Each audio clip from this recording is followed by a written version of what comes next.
Dtis is an abbreviation for the Diagnostic Trade Integration and Study.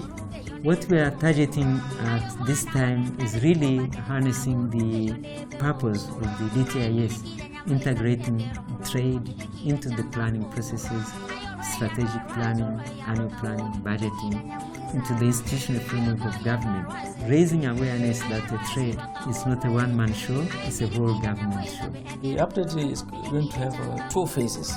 The first one is going to deal with the agri-business. Thereafter, we are going to have a study on the mining and tourism. After the DTIS update, we are going to update the Tanzania Trade Integration Strategy, which should go hand in hand with what has been spelled out in the DTIS action matrix.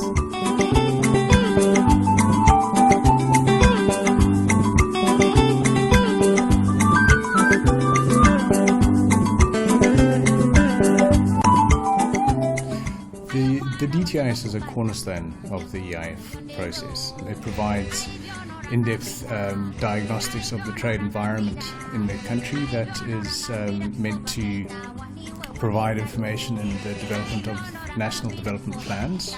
It is also then a key pillar in the development of programs for donors. Everybody is asking, what is the Ministry of Industry and Trade saying? What does it want from us? So it will be one of those instruments that we'll use to tell Tanzania, other sectors, even other countries in the region, what our focus is. The first which was introduced in Tanzania in 2004, and it doesn't cover Zanzibar. This time we communicate with the Ministry of Trade, Industry and Marketing, and we include Zanzibar on these studies. One of the things that we did under the first DTIS was we came up with an action matrix with 120 interventions. Now imagine a trade development program with 120 projects. The capacity for implementing them, even if you have the resources, is a very big challenge. Well, we decided on 3 sectors for the DTIS update. We decided on the tourism sector, the mining sector, and the agribusiness sector. I like the way they formulated the program, because if you start with so many things, you will end up with nothing. One thing that I really like that's being done in the Tanzanian DTIS is the degree of stakeholder participation. We expect to get what the stakeholders want. We want them to be committed to this study. In the agro-processing, sincerely, we have a lot of challenges. You have to go through about 23 stages before you can get a license to start producing.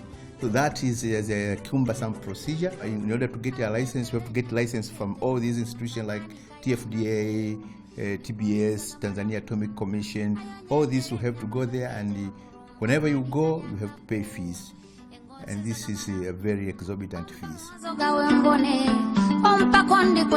The mining industry in Tanzania, we generally categorize into major miners, medium miners, and also small-scale miners. The large miners mostly are the multinational companies. They have access to the market, they have capital, they can follow the regulations, so there's not much challenge. But when we come to small-scale and medium scales, that's where you find the challenges.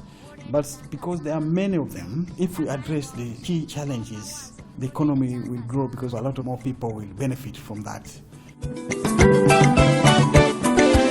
While we're doing well in tourism, the numbers are growing, we still have a lot of challenges. For example, like the licensing regime, marketing and promotion, the infrastructure, the destruction of the natural resources we have, including wildlife. We have challenges also in terms of skills.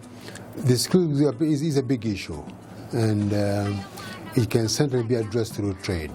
We have an implementing arrangement, the national implementing arrangement.